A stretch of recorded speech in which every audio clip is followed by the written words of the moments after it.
So now we are working on lesson number 14, which is related to our introduction to Cisco routing protocols. So these are the topics what we will be covering here in this lesson. Okay. So first of all, let us know about what routing. Okay. So routing is the process which forwards packet from one network to another network.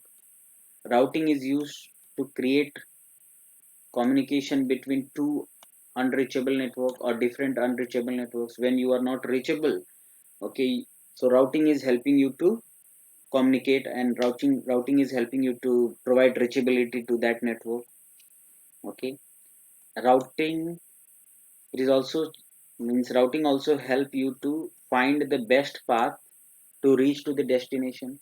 Because suppose if you want to reach some destination, so to reach that destination you will have multiple paths. Okay, some path is shorter path, some path is longer path, right? So routing is helping you to reach with the help of shorter path. Okay, so suppose you are here with this PC, and when you are sending some data to your router, so router will have, if they have multiple path, so router will help you to have a better path to reach to destination. Okay, like suppose in our this previous lab, if you check our lab, in this lab, okay, so when this PC wanted to communicate to PC3. So here if you'll see, PC1 was getting one message that destination host unreachable. But once you will have routing, your PC1 will be able to communicate to any network, okay, which will be the which will be listed in the router 1 routed path. Okay. So whatever path router will have, so PC who is connected with router, they will be communicating easily. Okay. So any packet will come to router will check its memory that, okay, do I know about that network? So if router know about that network, router will forward your packet to that network. Okay. Now in this condition, I have, okay, suppose I have one network like this. Okay, so here I have switch PCs connected, here also I have router switch PCs connected. Okay, so here I have different network, here I have different network. Okay, so in this condition, okay, do this PC1 will be able to communicate to PC3?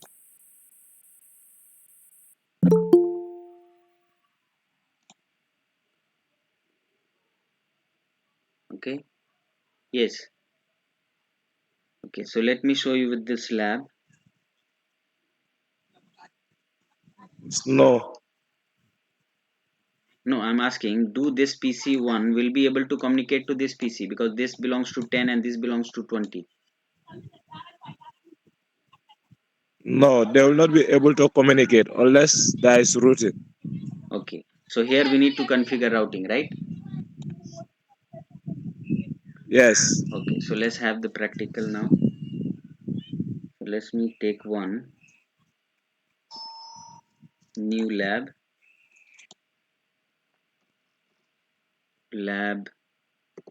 1. Okay.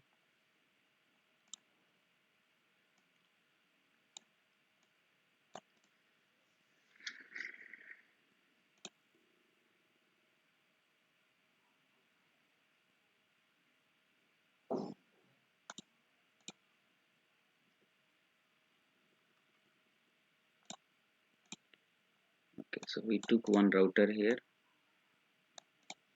Okay, so now here we have two switches, switch 1, switch 2.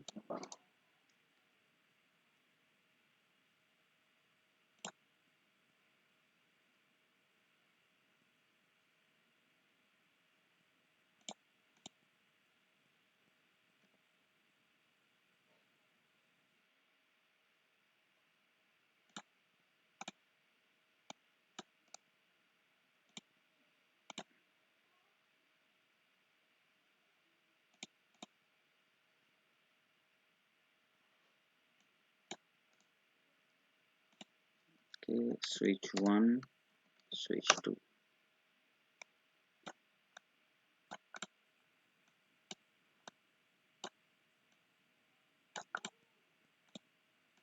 Okay, now we can take some PCs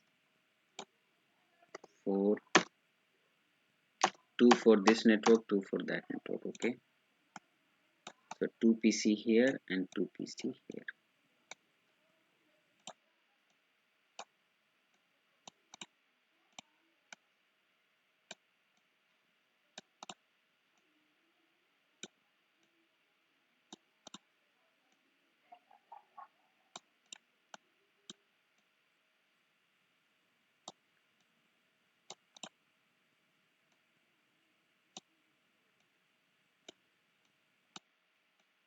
Okay, so let's connect it.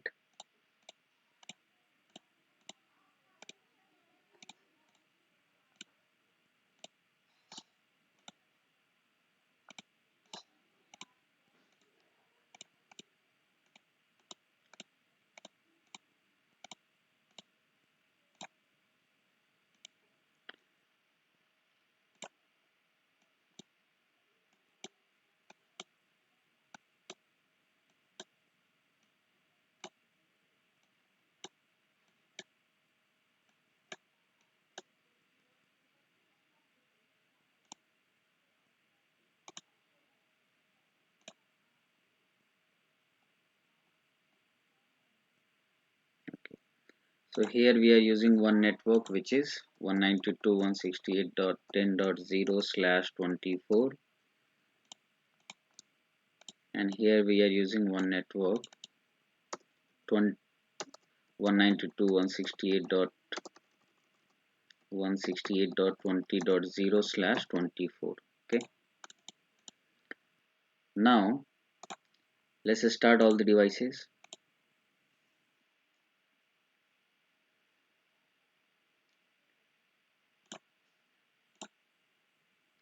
and then take console.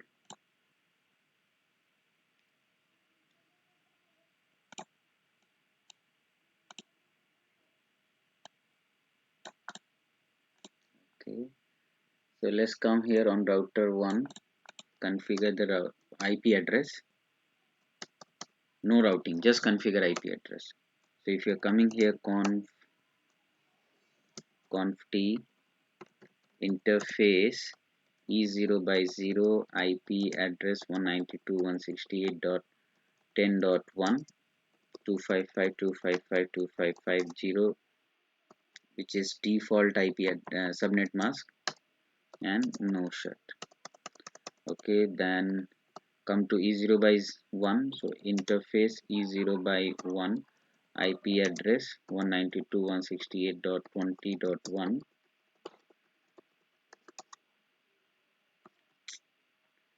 IP address, and then no shut. Okay, configuration is done here. If you want to just show IP interface brief,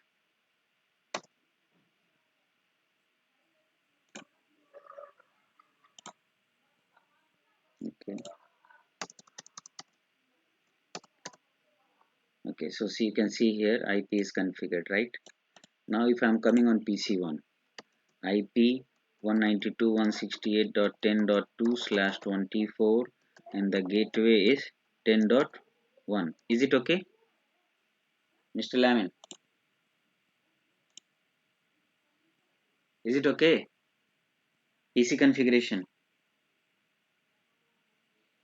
PC configuration, yes.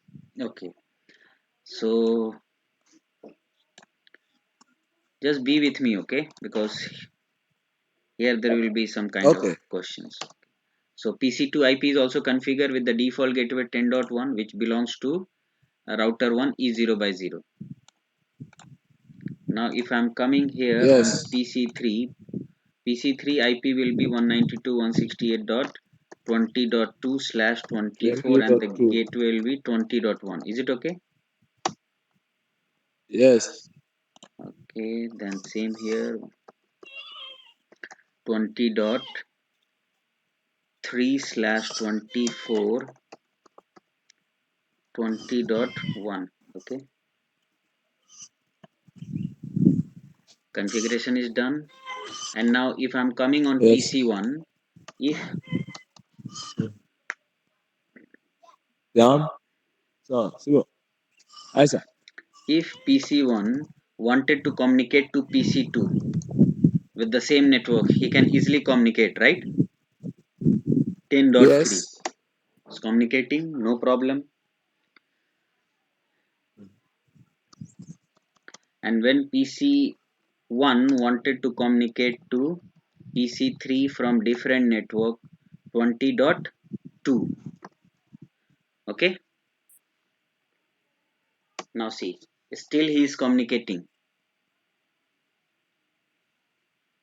It's a directly connected network on the same router. Yes, so you said at first time that you need routing, so IP route. See, now your router know about 10 and 20 both. That's why any person who wants to communicate, Because yes, they can easily communicate. Why? Because router know about both it's network, right? directly connected to those networks. Yes. Yes. Okay. So whenever router is connected with the directly connected network, in that case you don't need routing. Okay. Routing. Yes. Okay. So here, Okay. but in which case you need routing? So you need routing in this second case. Okay. Here you don't need routing. No need of routing because your router is directly connected. But in this case, here we need routing. Why? Because router is directly connected with 10 network and 12 network, but router is not connected with this network as per our previous lab, right? So in this condition you need routing. Okay, but condition will come, okay, which type of routing I need. Okay, like suppose from Fazara you want to go to Senegambia, right? So which type of Mhm. transportation you need? Do you need truck or some kind of airbus to go from Fazara to Senegambia? Or you are a single person, you just take a No, bike, you or need a taxi. yeah, you need a taxi and you can go, right? So here Yes. also you have multiple transportation protocol, like, okay, so here also you have multiple like routing protocol. So according to your need, according to your network liability, according to your network requirement, you should choose, okay, which type of routing you need. Okay, so let's know about routing. Okay, so first of all, understand routing. So routing is always performed by layer 3 devices, or you can say router or layer 3 devices. And why I have written layer 3 devices?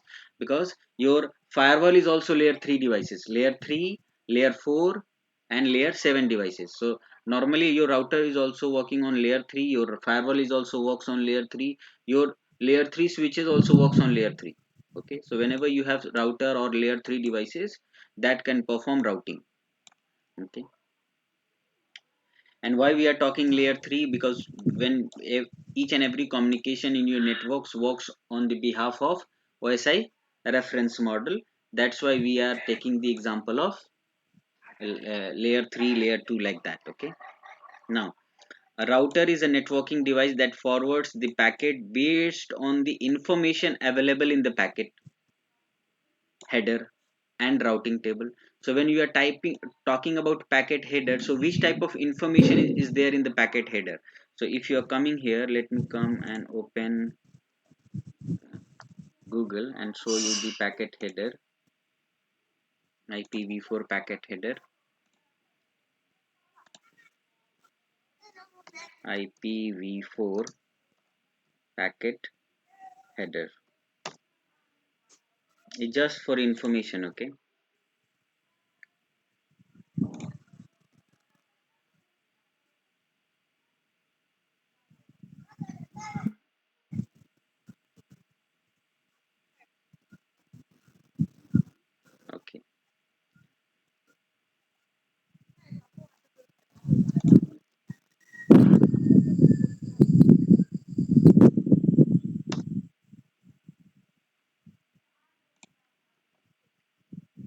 Okay, so here you can see some kind of packet headers, like, see this.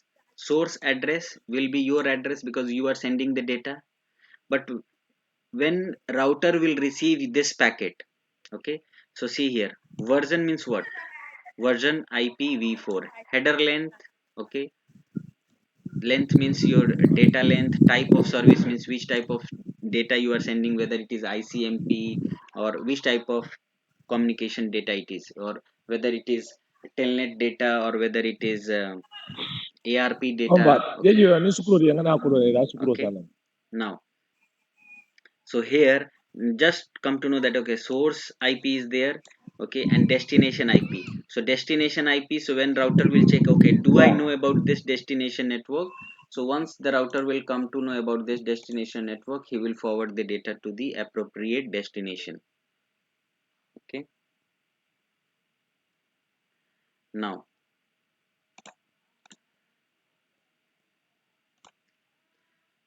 so here, now come here, routing is a process of selecting path along which the data can transferred. Means it also select the best path, okay, like go, suppose if someone is sending some data, so he must know the best path. Okay, so routing also know, routing is helping to reach to the destination, as well as routing is also helping them to find best path. Okay, and now when we are talking about routing protocols use, that, okay, how routing protocol is finding best path to reach to the destination. So routing protocol has some kind of algorithm to find best path. Like we as a human, we say that, okay, from going Fazara to Senegambia is 5 kilometer. Okay, you will say, no, no, I know another path which is 4 kilometer. So you are using some kind of algorithm to calculate the distance. So we are calculating distance with the help of kilometer, right? Okay, so here routing protocol also use some kind of algorithm which is known as metric calculation. Okay, with the help of metric calculation they find, okay, this path is best or this routing protocol is best. Okay, so there are multiple metric calculation process and methods, we will know one by one. Okay, what is hop count, what is bandwidth, delay, load, reliability, and all those things. Okay, administrative distance. Okay, so normally when we are talking about administrative distance, okay, so administrative distance is a feature of the routers and the routing protocols which defines the reliability of the routing protocols. That suppose if maybe my router is using all these routing protocols, static, default, okay, OSPF, REAP, EIGRP, and all those protocols my router is using. But if my router wants to send some data, okay, so which routing protocol my router will use? Okay, so your router will use the lowest administrative distance routing protocol for forwarding the data from source to destination. So whenever your router will see that, okay, maybe like if you have EIGRP, oh sorry, just take example RIP and static connected. Okay, so when you'll see that, okay, so which one has the lowest administrative, so you'll say, okay, static has the lowest one, no problem, instead of RIP. Okay, I'll use a static. So like this, when you'll do practical, I will show you the packet movement with. Okay, now what is metric and cost? So metric and cost both is the best path selection process, or you can say, uh, whenever router calculate the best path, it has some kind of metric and cost calculation depending on the protocol. Okay, it finds the best path and then it keeps in the routing table, and then it will inform or it will forward the data according to its routing protocol. So here it's saying that metric is what? So metrics determine the best route or path to the destination calculation process. So you can see here, see, these all are met measuring measurement items, like it, see, this is a scale, this is weight, okay, weight, and this is also liter one, okay, this is temperature meter. Okay, So whenever you are finding any kind of metric, okay, so there are multiple variables that, okay, I can find. Suppose if I want to calculate something, so I have calculation processes. This is different calculation process item, this is different calculation process item, this is also a different calculation process item. So depending on the routing protocol, they have different type of metric calculations. Okay,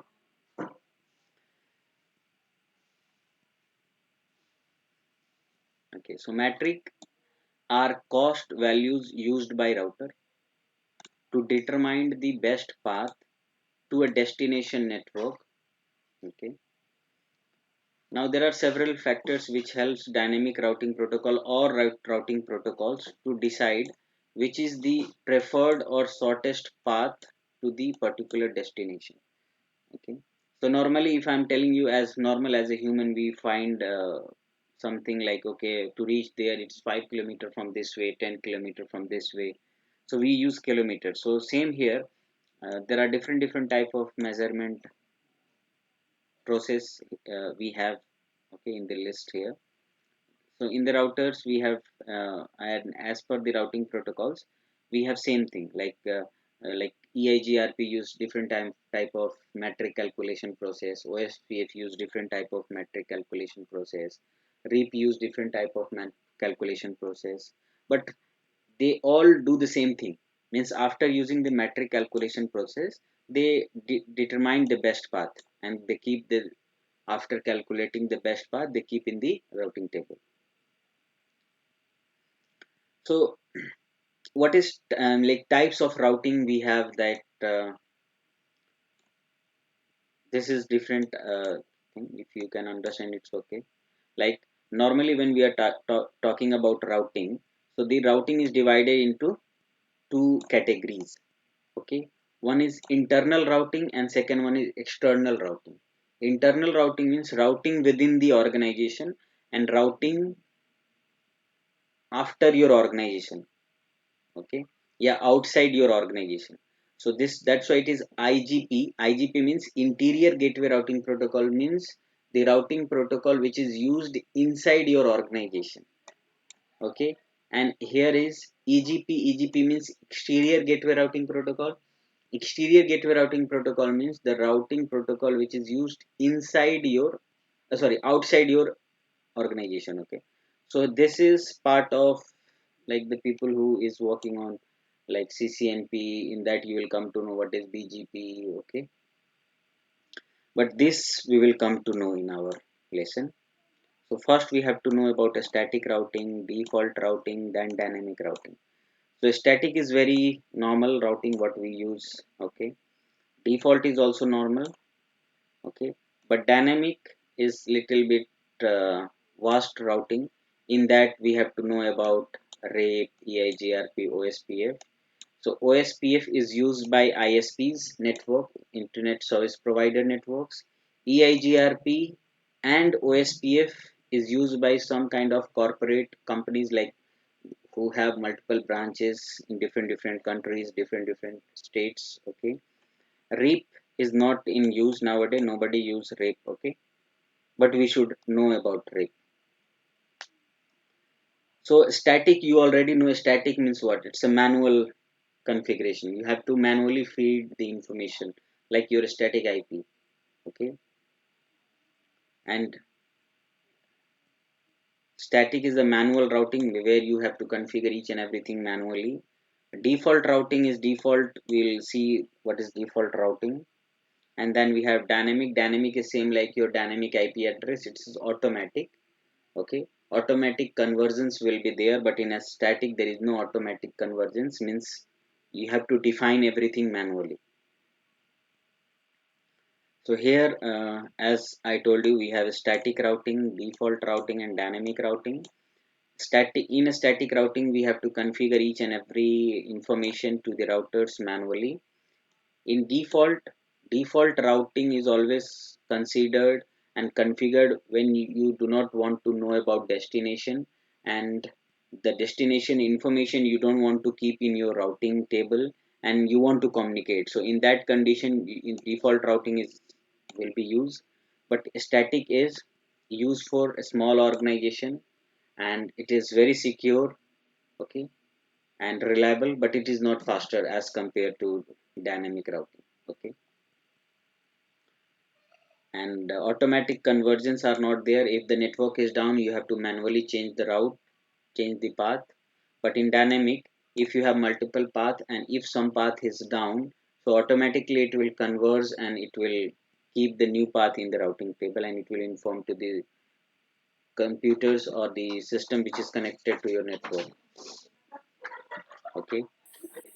So you can see here it is already written automatic routing with exchanging routing information with the neighbors, okay.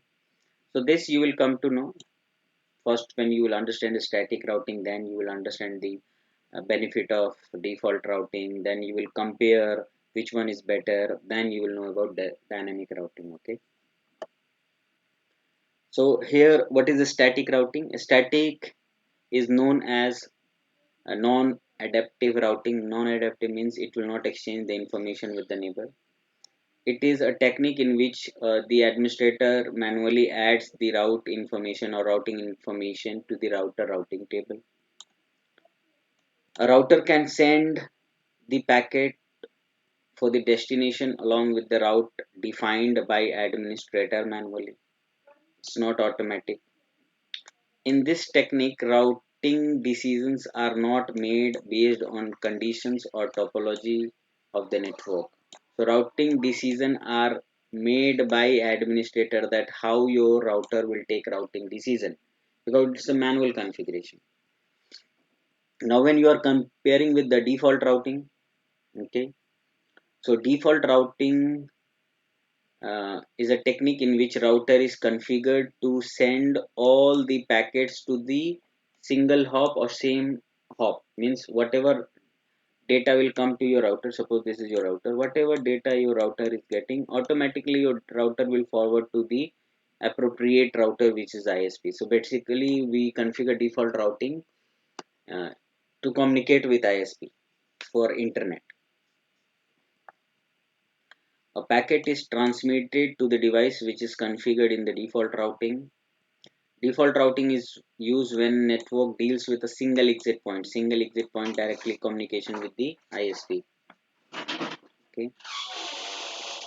It is also useful when the bulk of transmission or transaction related to a specific network or related to multiple networks wanted to exit from single hop or next hop of the device, which is normally used in our organization as ISP. Okay, so the default route is chosen only when the specific route is not mentioned in the routing table. So this is most important.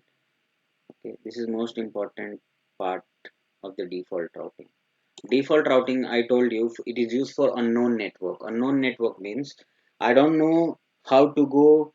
Okay, I have single IP and I want to communicate, and those information is not stored in the routing table of the router, but router wants to forward those informations. Okay, so he will just forward to ISP, and ISP will be responsible for providing communication for that specific network. And why router ISP will be responsible for providing these type of communications? Why? Because you are paying, right? We are using public IP address, so whatever data will come, I will forward to ISP, and ISP will convert those things. But this default routing will not work normally. Default for working in with the help of default routing, you need to have NAT in your router. Okay, NATing, okay, network address translation. But I'll show you default routing, but actually in this is simulation, so no problem. I'll show you, but in the real network, whenever you want to configure default routing, you need to have NATing configured in your router, okay, and we will configure NAT as well. We'll see how to configure. Okay, so dynamic routing is the best routing protocol nowadays what we are using. But as I told you, in dynamic we have three type of routing protocol: REP, IGRP, OSPF. Dynamic routing is adaptive routing. Adaptive routing means in dynamic routing, router exchange the information between router. Like if there are 10 routers in the network, so all those 10 routers are connected with the same routing protocol. So they will exchange the information that, okay, I know how to reach to that specific network. So each and every information will be shared, related to routing table will to the neighbor routers. Okay. Now dynamic protocols are used to discover a new route to reach to the destination. Of course, if the router will get down or some other new route will come, automatically they will adapt and they will negotiate and they create a new routing table. Okay, and it is faster, conversion is very faster. Okay, dynamic routing protocol use REP, IGRP, OSPF protocols, which is the common protocol used by other routers. Okay, we are talking about Cisco, so Cisco support REP, IGRP, OSPF, but other routers they normally support REP and OSPF. Okay, now here I told you that if any route goes down, okay, then they automatically adjust and they converge and they create a new routing table depending on the specific destination, how to reach, like that. Dynamic routing protocol should have the following features. So if you have these features, then you are a dynamic routing protocol, like that. So these are the features. All the router must have the same dynamic routing protocol in order to exchange the routes. So as I told you, if I'm RIP and you are RIP, then we can exchange the information. Okay, it's not that I'm EIGRP and you are RIP and we will be exchanging the information by default. No. In that case, if the routing protocol is same, then it is default. But when the routing protocol is different, in that case, you have to uh, define some kind of redistributions. Okay, if the router discover any changes or if in the condition or in the topology, then router broadcast those change information to other routers, and according to that broadcast or that information which has been broadcasted by that router, automatically it will be adaptive by the other routers in the network, and they will converge the new information, and they will, according to that new information, the router will create a new routing table. But these things are not done by static and default. So normally every time we are talking about routing table, so you can say what is routing table for normal, like in a layman term, like you can say routing table is just like a map in your hand. Okay, so whenever you want to reach to any specific destination or a specific network, your router follow the routing table. So any packet, when your router wants to forward, like see this computer is sending data to this router, and this router has to forward this data to this computer. So whenever router wants to take any kind of forwarding decision, so router take the forwarding decision based on its routing table. So if router know about the specific destination, then router will forward the data. If not, then router will respond back to you, and then he will tell you that, okay, destination is unreachable. Okay, so in routing table, what informations you have? Okay, so you have three informations, like, okay, the network and the subnet mask means the specific uh, range of network and the IP addresses. The remote router, okay, to whom I am connected, means my neighbor router information. Okay, the network and subnet means, here the network and subnet means, like, so and so network I can reach. So those information will be here. Remote router means my neighbor router, maybe if you have some other router connected here, so this will be your neighbor router information. And your neighbor is connected with which interface, that will be outgoing interface, means fast ethernet 0 by 1. So these informations will be there in your routing table, and based on those information, router forwards the data. Now here we have some kind of best route selection process. See, if you have a single exit point, okay, so in that condition, okay, like suppose if you want to go to some so and so destination and you have single path, so in that single path, what you will find, can you find, okay, this is the best path, but how you compare, okay, this is the best path, this is not best path, when you have multiple path, right? So when you have multiple path to reach destination, So there are some algorithm which router runs to find the best path among multiple best path. Okay, so here are some kind of longest prefix length, longest lowest administrative distance, and lowest metric. But how it works, let me show you in the graph. Suppose here I have one computer. This computer wanted to reach to google.com. See this, Mr. Nadam, understand this one. This is very important. Okay, so this computer wants to reach google.com. Okay, so when my router is connected with two different ISP, so both ISP will help you to reach Google. Even your MTN will also help you to reach Google, and your Camtel will also help you to reach Google.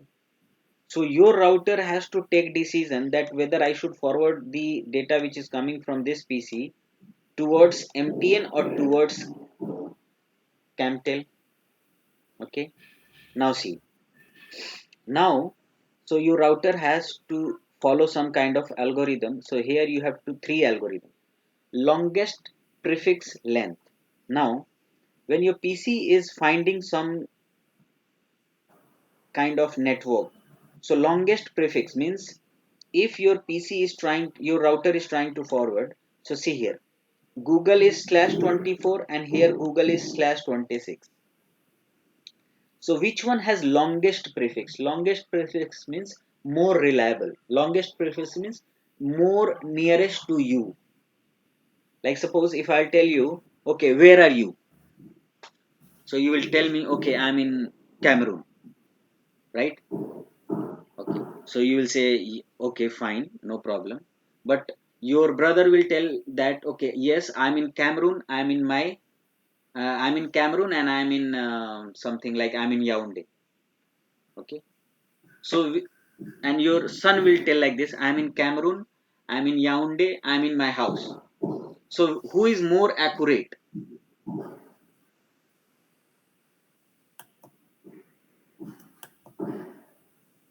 Your son is more accurate, right?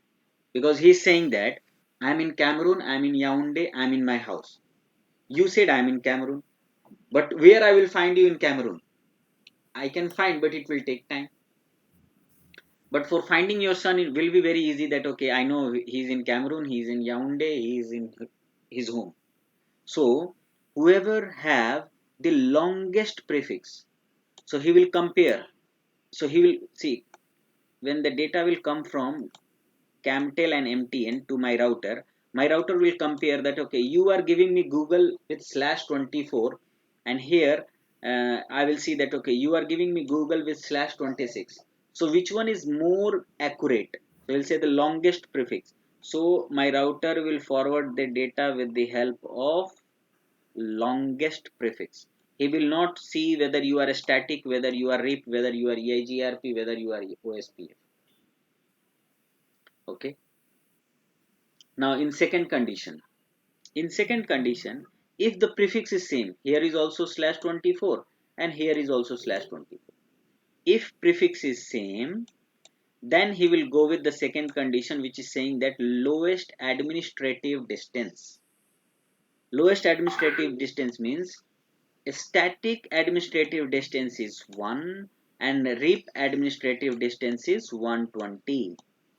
So if prefix is same, in that condition they will follow the administrative distance, and administrative distance is static is 1 and RIP is 120. In that condition static is lower, so that the data will be forwarded via MTN ISP. Okay, now if we are taking again, like here also a static and here also a static, okay, then they will use lowest metric. Lowest metric means like how many hop away. Maybe here you are, the destination is here, but the Camtel is providing the destination nearest to, so the hop, how many hop away he is. Okay, so in that case they will find the lowest. So from this way lowest is there, so it will follow the lowest metric. Okay, metric calculation is only with dynamic protocols, not with static and default. Okay, but I'm just taking example and showing you. Okay, but if everything, if these all three things are same, in that condition is saying here, if all the above three statements will match, then the router will go for load balancing. Then your router will start doing load balancing and sending one people information from here and second people information from this router, like round robin kind of load balancing. Okay, so here are some specific and commonly routing protocols administrative distance. Okay, so when the destination network or any network is connected, and in that case your administrative distance is 0, static is 1, EIGRP is 5. So okay, sorry, EIGRP summary is 5. So this you will not know, no problem, because this is part of like advanced routing, CCNP, something like that. Okay, but but if we can check, I'll show you this summary route. Normally we have to work with internal EIGRP, external EIGRP, static, connected, OSPF and RIP. Okay, and this one not with VZP. Unknown route is always 255. Unknown route means the destination to which I cannot reach. Okay, so here we came to know about routing introduction. Okay, so tomorrow we will come to know how to configure static route and default route. Okay,